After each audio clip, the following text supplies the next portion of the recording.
안녕하세요. 송동호 목사입니다.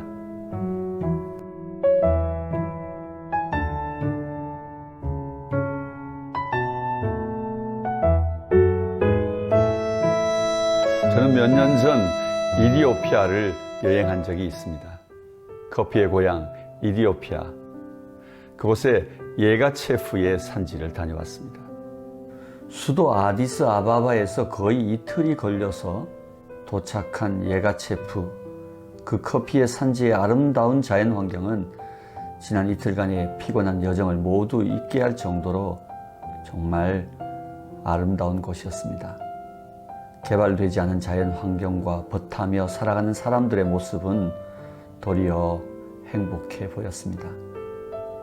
그 땅의 붉은 흙과 그리고 그 자연 환경과 어울려 사는 사람들을 보면서 그제서 예가체프라고 하는 커피에 대해 조금 이해할 수 있었습니다. 왜 사람들이 예가체프를 커피의 여왕이라 부르는지, 그 커피가 가진 맛깔난 산미, 그 과일 향이 어디에서 온 것인지 알 수 있었습니다. 저희는 도착해서 허름하고 아주 조그마한 호텔에 짐을 풀었고 점심을 먹고는 아리차라고 하는 마을로 향했습니다. 그 마을은 아리차라고 하는 커피를 생산하고 있는 마을이었는데 최근에 한국에도 이 커피가 수입되기 시작해서 많은 분들이 즐겨 찾고 있는 커피죠.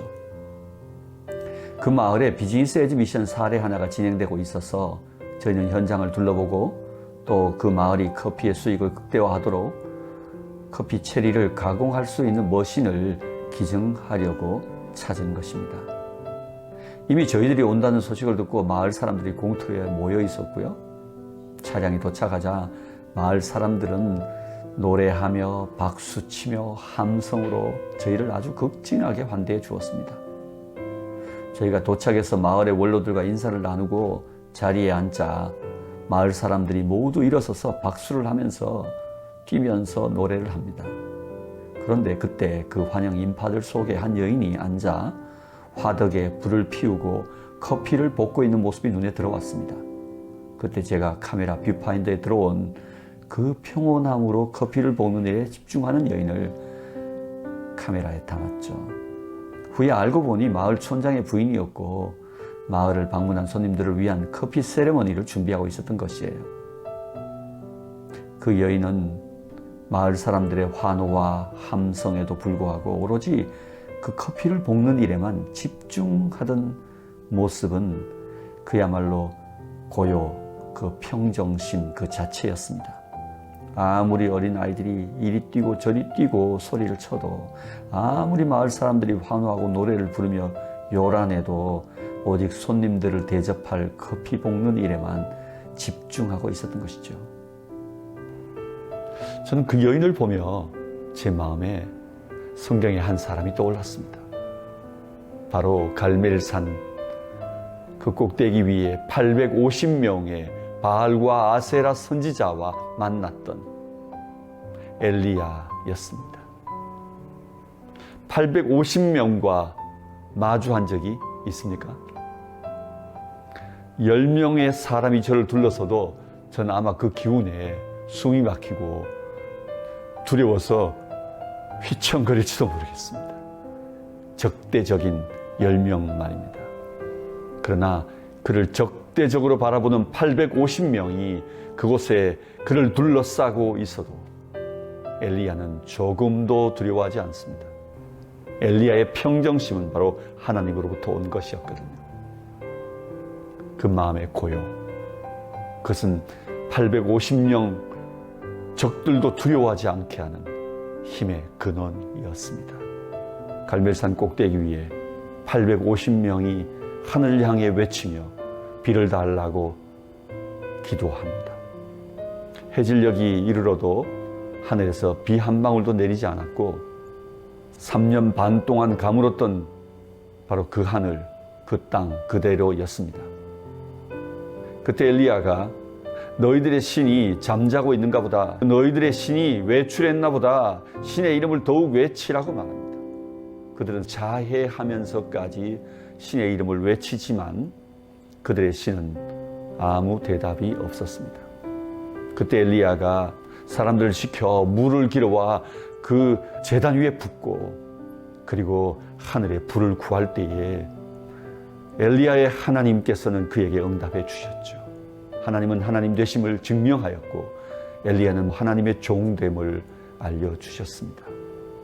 850명이 둘러서도 흔들리지 않고 끝까지 기다릴 수 있었던 것은 그의 마음의 고요를 잃지 않았기 때문입니다.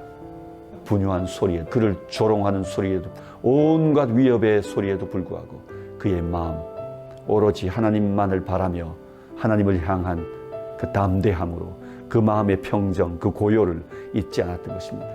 엘리야의 이름 뜻은 본래 엘리, 나의 하나님, 야, 여호와, 여호와는 나의 하나님이시다 라는 뜻을 갖고 있죠.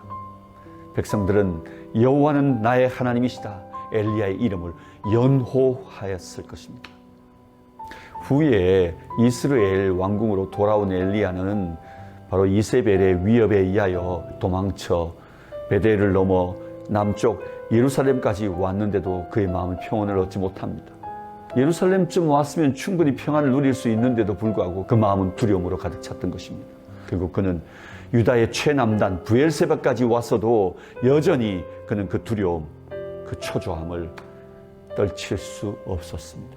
결국 브엘세바에서 하룻길을 걸어와서 그는 로뎀나무 아래에서 스스로 자신의 몰골을 돌아보게 됩니다. 초라한 자신의 모습 말입니다. 갈멜산 위에서 850명을 상대하고도 두려워하지 않던 그가 그렇게 초라해져 있는 모습 앞에서 스스로가 얼마나 자괴감이 들었을까요? 그는 하나님께 죽기를 구했습니다. 하나님은 그를 찾아오셔서 떡을 주시고 마실 물을 허락해 주셔서 먹고 힘을 얻죠. 그리고 다시 40주 40야를 달려 호렙산까지 이르게 됩니다. 하나님의 산 호렙에 그가 이르렀을 때 그는 동굴 속에 숨어서 꼼짝하지 않고 있습니다. 그때 하나님은 찾아오셨죠. 그리고 엘리야로 하여금 그 동굴 밖으로 나가라고 말씀하십니다. 그때 하나님은 크고 강한 바람으로 엘리야 앞에 보여주십니다. 그러나 그곳에 하나님은 계시지 않았습니다. 지진이 일어났습니다. 그 지진 속에도 하나님은 계시지 않았습니다. 큰 화염 불길이 바로 그 앞을 지나갑니다. 그러나 거기도 하나님이 계시지 않았습니다.